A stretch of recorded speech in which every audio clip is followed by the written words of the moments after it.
Halo semuanya, kenalin aku Aisyah Najmutusana dari kelas 11 3 SMN 50 Jakarta. Nah, sekarang temenin aku yuk, aku mau pergi ke Museum Bahari.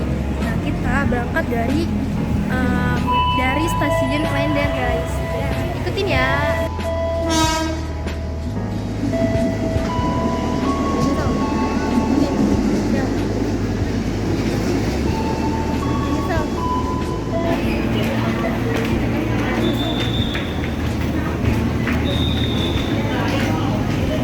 Anjay.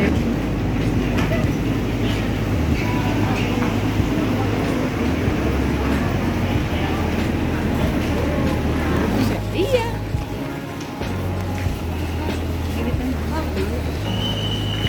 Ini dia apa? Yang di atas.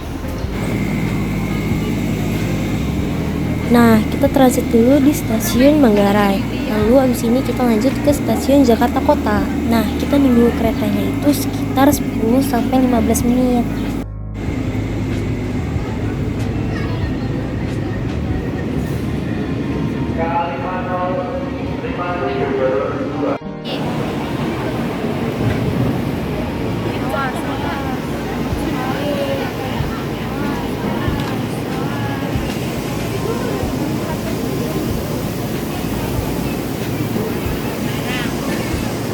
Bisa. Kota. Ayo. Ayo cepetan. Enggak, soalnya kita ngambil ini lens pro. Aku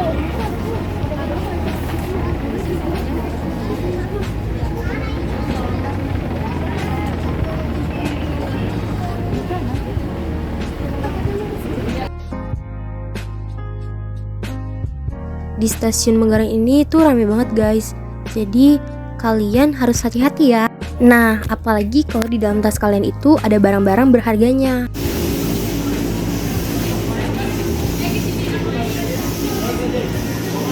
Nah, halo.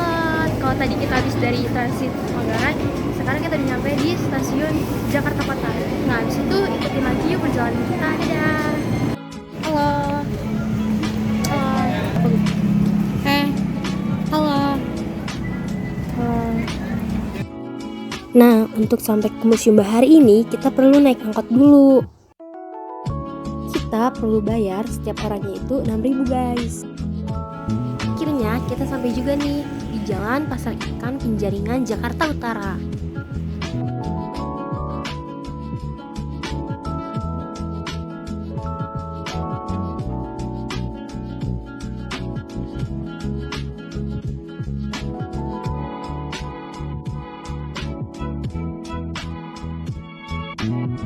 Nah, sampai di depan Museum Bahari. Kalian semua jangan lupa untuk nyiapin uang tiket masuknya ya. Dan untuk tiket masuknya, satu orangnya itu 5.000. Berhubung kemarin aku datangnya rombongan bareng teman-teman aku, kita ditawari oleh pihak sana untuk mendapatkan jasa tour guide-nya. Dan tour guide-nya itu gratis tanpa biaya 0 rupiah pun. Jadi kita memilih untuk memakai tour guide karena kita merasa kita akan terbantu. Semua yang ada di sini bakalan dijelasin sama kakaknya. Nah, contohnya adalah ini, disimak ya. Nah, di depan ini adalah gambar kereta dari kota Batavia atau kota Jakarta peninggalan Belanda. Jadi dulu kota Batavia tuh hanya sebesar ini dan dikelilingi sama benteng atau tembok, namanya tembok kota Batavia. Yang sekarang sisanya hanya di Museum Bahari. Terus ini adalah letak dari Museum Bahari. Yang dulunya ini adalah sebagai gudang dari rempah-rempah. Tahu rempah-rempah apa? tahu Apa? cengkeh. Bahan masak. Iya, bumbu masakan cengkeh, pala, jahe, seperti itu ya.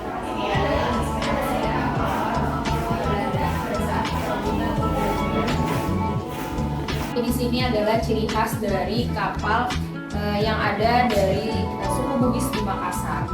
Tapi kapal pinisi Nusantara nih, ini yang ada di Museum Bahari. Jadi kapal pinisi Nusantara ini dia pernah berlayar dari Jakarta ke Kanada itu selama 5 bulan. melewati Samudra Pasifik yang lautnya sangat tinggi.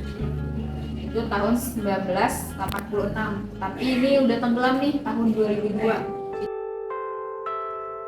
Kayak yang kalian lihat, jadi di sini tuh isinya banyak banget.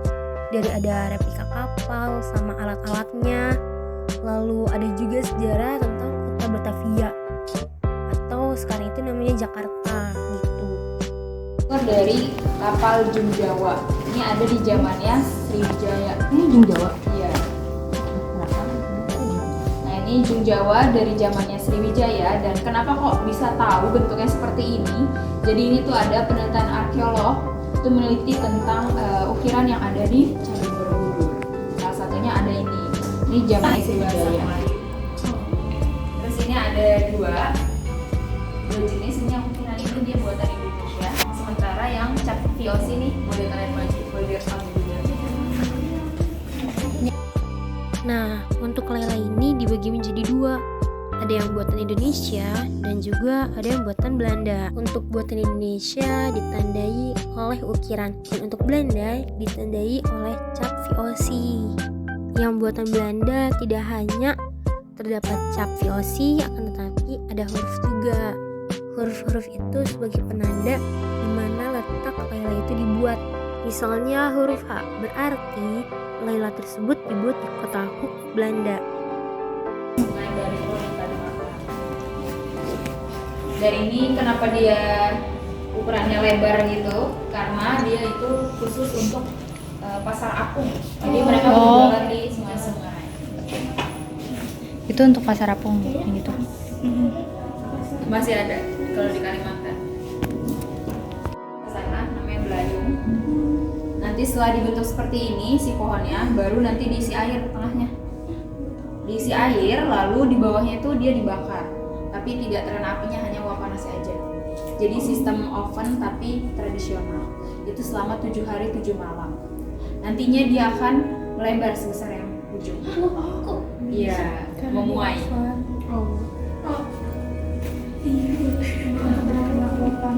Dia akan memuai selebar yang itu. Nah, kalau yang udah memuai itu dia disebutnya perahu juku. Ini asalnya dari Kalimantan.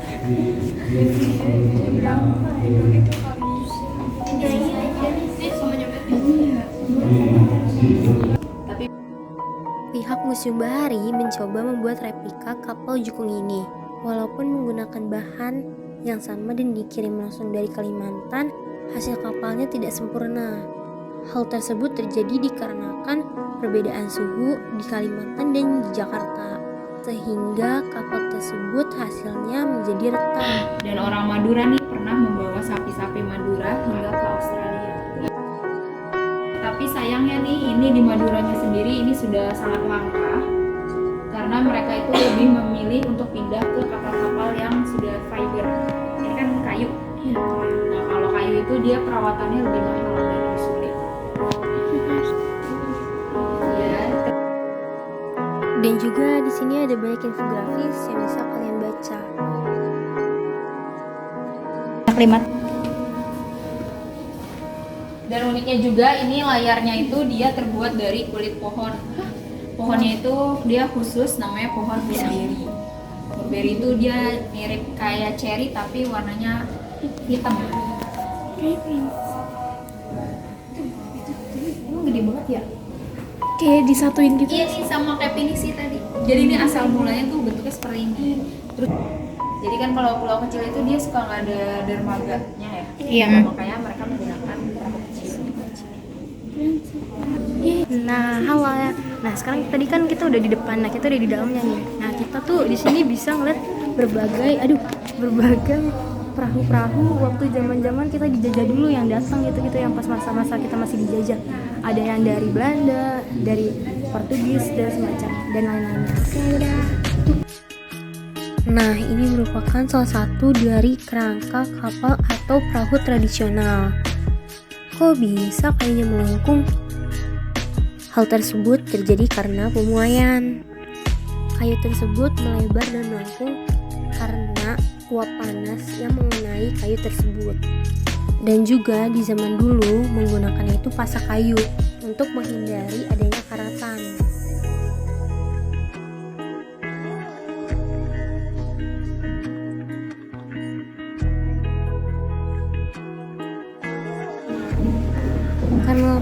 sudah kita jelajahi, maka selanjutnya kita akan naik ke lantai 2.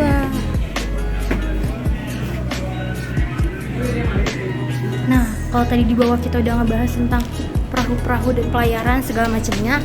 Nah, di lantai 2 ini kita akan membahas tuh mengenai yang lebih kita bahas itu adalah tentang rempah-rempahnya.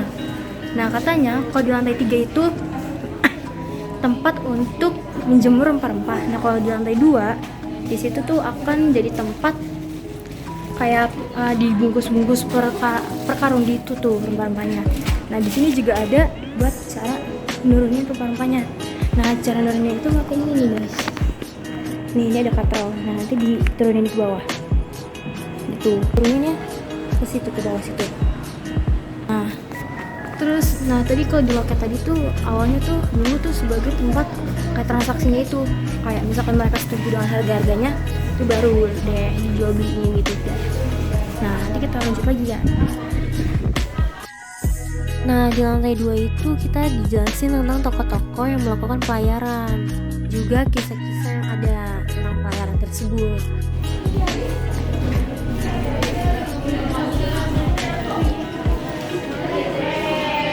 Nah, di lantai 2 ini ada juga ruangan khusus yang isinya itu rempah-rempah. Jadi, kita dikasih tahu rempah-rempah apa aja sih yang diincar oleh bangsa-bangsa barat. Nah, diantaranya ada pala, lada, dan juga cengkeh.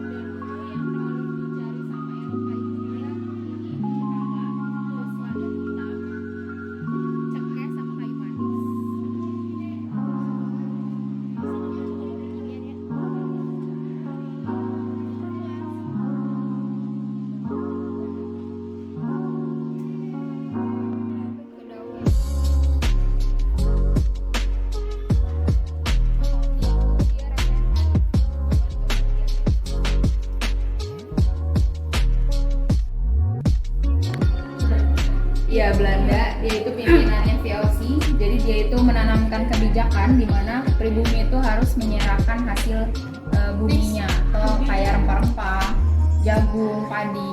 Nantinya sama dia itu dibayar dengan harga yang murah. Nah, sudah dibayar dengan harga yang murah, nanti pengumpulnya sendiri itu melakukan korupsi, jadi mengambil keuntungan. Jadi untuk petaninya sendiri itu mendapatkan dengan sisaan hasil yang sangat kecil. Terus lalu nantinya sama VOC itu dijual lagi ke bangsa lain dengan harga yang sangat tinggi. Di lantai 2 ini kita dijelasin tentang toko-toko yang melakukan pelayaran.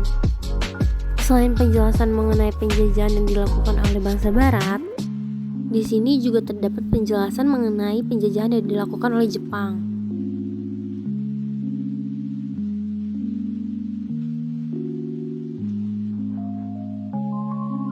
Di sini terdapat juga kisah para pahlawan yang berhasil menaklukkan para penjajah.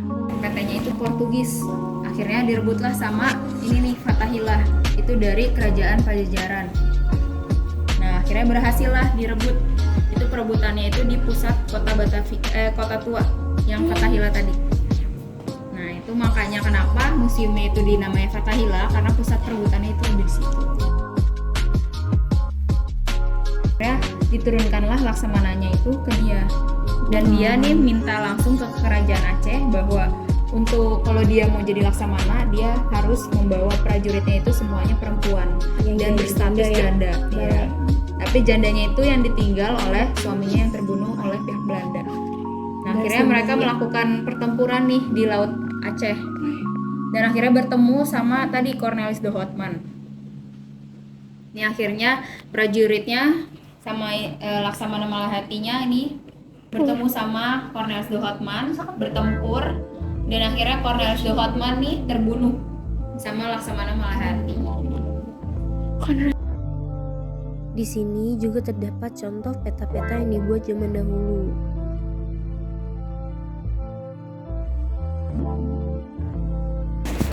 Titik 0 pembelian waktu. Iya, banyak.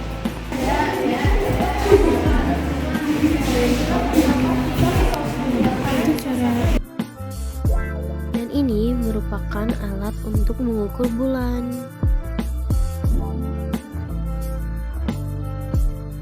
Dan inilah ruangan terakhir yang akan menjadi penutup di Museum Bahari. Di sini terdapat banyak replika kapal-kapal tradisional yang ada di Indonesia.